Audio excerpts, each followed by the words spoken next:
Right now in CCTC, we just ran these numbers recently about 45% of the kids we serve are African-American, about 30 to 35% are Latino, and then there's a mix of other things, right?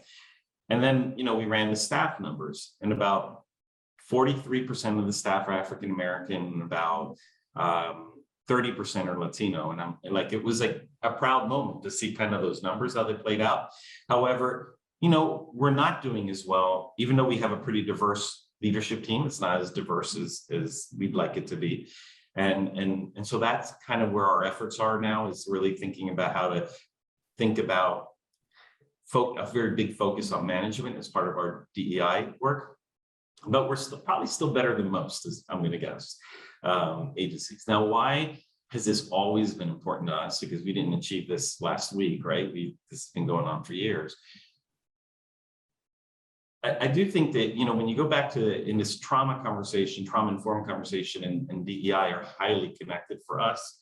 It's hard for us to separate the two, because a lot of it has to do with this sense of identification with the communities that we're serving, being able to have open and transparent conversations that are safe amongst ourselves as staff, that allow us to learn from each other in terms of who are the people that we're serving and feel safe. And why would someone expect me, as someone who grew as a Latino person, to understand what are some of the day-to-day issues that someone in an African-American community or a white community grew up with? Why should I know? Point is, we should feel safe and comfortable learning from each other and being in an environment that creates the kind of, and we always believed in that. We always believed that. Now, it was hard for us back then to maybe put the kind of words that we're beginning to put to it, but we understood that there were differences in how people were experiencing this. There are very basic things that really matter. So the people that we serve, of course, feel more comfortable and safer if they're communicating with someone who they can identify with, who culturally they can identify with, who language-wise they can identify with. Clearly, that matters much of the time. It doesn't matter all the time, but it matters much of the time. And so we always wanted to make sure that we brought that to the table in terms of the way people are served.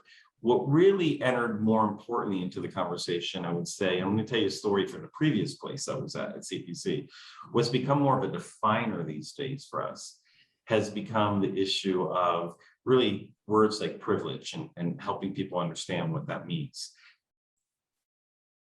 When I went to CPC, Child Psychiatry Center back then, and I got there, we had one of the departments, an outpatient department, it was where you do go in for weekly therapy.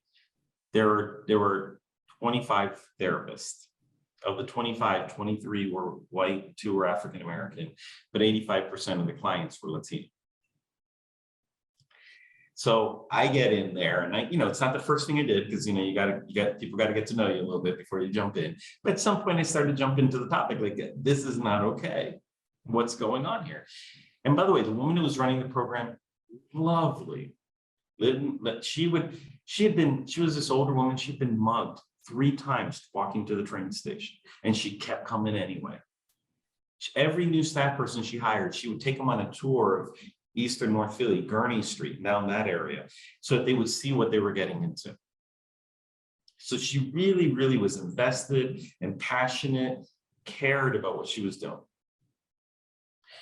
But then you start to say, well, how do you hire? So we started looking at how she set priorities. And how she set priorities is she went to a particular university and she prioritized certain kinds of practicum trainings and certain kinds of internships, because she believed that those are the kinds of things that prepared a person to be a really good therapist. Now, they were on paper true. They were true. These things were a really good preparation for a therapist. But when then you backed into it, you went, yeah, but pretty much only white women have these experiences. So what you've basically done unconsciously is eliminate the kinds of people you need to hire out here, because it's mostly white women who have these experiences. They're the ones going to these colleges, these types of work, these type of practicum experiences and internships. So that we had to like forcefully say, no, you can't limit yourself to those credentials. It was painful, but overnight, you started to see the diversification of the people that were getting hired. It moved like that. I think those are the kinds of conversations that create discomfort, that look at internally. Implicit bias is overused these days in some ways, but I don't think it can be overused yet. We're not even close to it being overused. It's out there a lot. Some people are bothered by it, but I think it's far from overused. And I think of it, it's kind of almost in the same vein as the way we think about the trauma-informed thing. So putting on a different lens about how we look at things, why we're making decisions, what we're basing our decisions on. And even very, very open folks are making things worse with the best intentions.